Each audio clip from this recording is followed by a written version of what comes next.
आदि नारायण कौन है? क्षर पुरुष, जो अक्षर ब्रह्म के मन के स्वाप्निक रूप हैं। आपा कहते हैं मोह सागर, यानी प्रकृति का स्वरूप। प्रकृति में अक्षर ब्रह्म का मन जो स्वाप्निक रूप से प्रतिबिंबित होता है, वो नारायण का रूप लेता है। उसी नारायण की चेतना के प्रतिभास स्वरूप संसार के सारे ऋषि मुनि देवी देवता प्रकट होते हैं। और वो किसका ध्यान करते हैं? उन्हीं नारायण का ध्यान करते हैं। आप भगवान शिव का फोटो देखिए, वो भी ध्यान करते हैं। मर्यादा पुरुषोत्तम राम का चित्र देखिए, वो भी ध्यान करते हैं। ब्रह्मा जी को देखिए, वो भी ध्यान करते हैं। विष्णु भगवान को देखिए, वो भी ध्यान करते हैं। सभी ध्यान कर रहे हैं। किसका ध्यान करते हैं? उसी अव्यक्त ब्रह्म का, जो मन वाणी से परे है। और उसी अव्यक्त ब्रह्म को प्रणव ओंकार के नाम से कहा करते हैं। ओम इत एतद अक्षरम सर्वम तस् उपव्याख्यानम, उपनिषदों में तरह तरह से इसकी विवेचना की गई है। लेकिन मन वाणी चित्त बुद्धि सबसे परे जो सच्चिदानंद परब्रह्म है, उसके बारे में कोई जान नहीं पाता। जो सभी ऋषि मुनियों का उपास अविनाशी अक्षर ब्रह्म रहा है, सबने उसी अक्षर की उपासना करने का प्रयास किया है। लेकिन अक्षर से भी परे वो अक्षरातीत है। इसलिए हमें यह ध्यान देना होगा कि आजकल तो जो हिंदू समाज विशेष करके भटक गया है, उसको एक परमात्मा के बारे में यथार्थ बोध ही नहीं है। भोली भाली जनता कहीं न कहीं भटकाव की शिकार अवश्य है। जैसे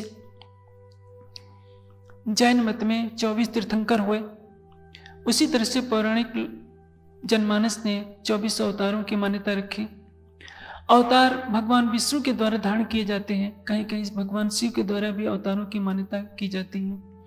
लेकिन जहां भगवान विष्णु हैं, वहां तो ये अवतार नहीं होते, अवतार यहां प्रकट होते हैं। रामचरितमानस की तरफ से देखा जाए तो रामचरितमानस में क्या कहा है?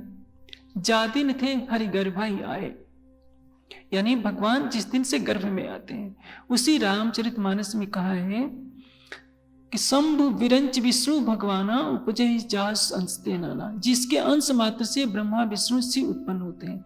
लेकिन क्या हिंदू समाज इस कटु सत्य को स्वीकार करने के लिए तैयार होगा कि नेत नेत जय वेद निरूपा निजानंद निरूपाधि अनुपा शंभु विरंच विष्णु भगवाना उपजे जास अंशते नाना, ब्रह्मा विष्णु और शिव भी जिसके अंश मात्र से उत्पन्न होते हैं। परमात्मा क्या हो गया? परमात्मा तो निश्चित है कि इन सबसे परे हो गया। इसलिए जिनको हम देवता कहते हैं, देवता किसको कहते हैं? पहले यह बात सोचनी होगी। हमारे समाज में 33 करोड़ देवताओं की बात कही जाती है। ये 33 करोड़ नहीं है, कोटि का अर्थ होता है प्रकार।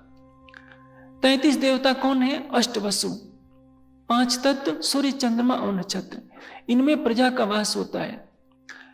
अष्टवसु 12 आदित्य, यानी वर्ष के 12 महीने, क्योंकि इससे सबकी आयु समाप्त हो जाती है। 11 रुद्र, 10 प्राण और 11वां मन, क्योंकि ये सगे संबंधियों को रुलाने वाले होते हैं। 32वां होता है यज्ञ, यज्ञ यानी अभी हम ज्ञान यज्ञ कर रहे हैं।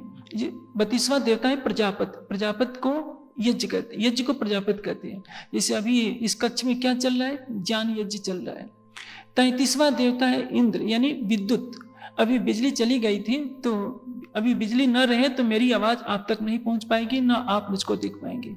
ये 33 देवता हैं। अथर्व वेद में इन्हीं 33 देवताओं का वर्णन है। वेद मंत्र कहता है यस् त्रैत्रिंशत् देवा निधिम रक्षन्ति सर्वदा अस्कंभम तम ब्रो कतमा शिव देवा।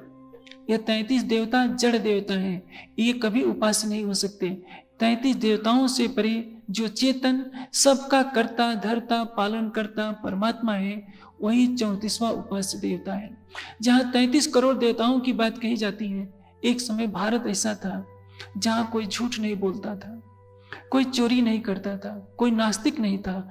हर व्यक्ति दिव्य गुण वाला था। जिसमें दिव्य गुण हो उसको देवता कहते हैं। जो सतोगुणी है वो देवता, रजोगुणी हो मनुष्य, जो आसुरी गुण तमोगुणी है उसको राक्षस कहते हैं।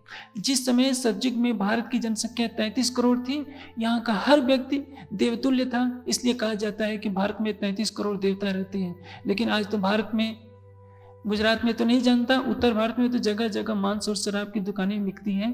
तो मांस और शराब को खाने पीने वाले को देवता तो नहीं कह सकते। इसलिए 33 जो जड़ देवता हैं इनकी पूजा नहीं करनी है। जो जिससे हमें गुण मिलता है उनके हम गुणों की पूजा करें, चरित्र की पूजा करें, चित्र की पूजा न करें। मर्यादा पुरुषोत्तम राम के हम गुणों को आत्मसात करें, योगेश्वर श्री कृष्ण को, योगीराज भगवान शिव के गुणों को आत्मसात करें। यही सच्ची देव पूजा है।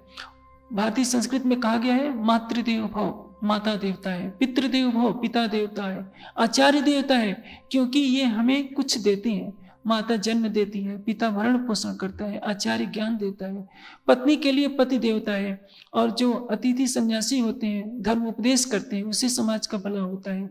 ये प्रत्यक्ष चेतन देवता है। इसलिए चेतन देवता की पूजा कीजिए जो आपकी आत्मा को सत्य की तरफ ले चलता हो।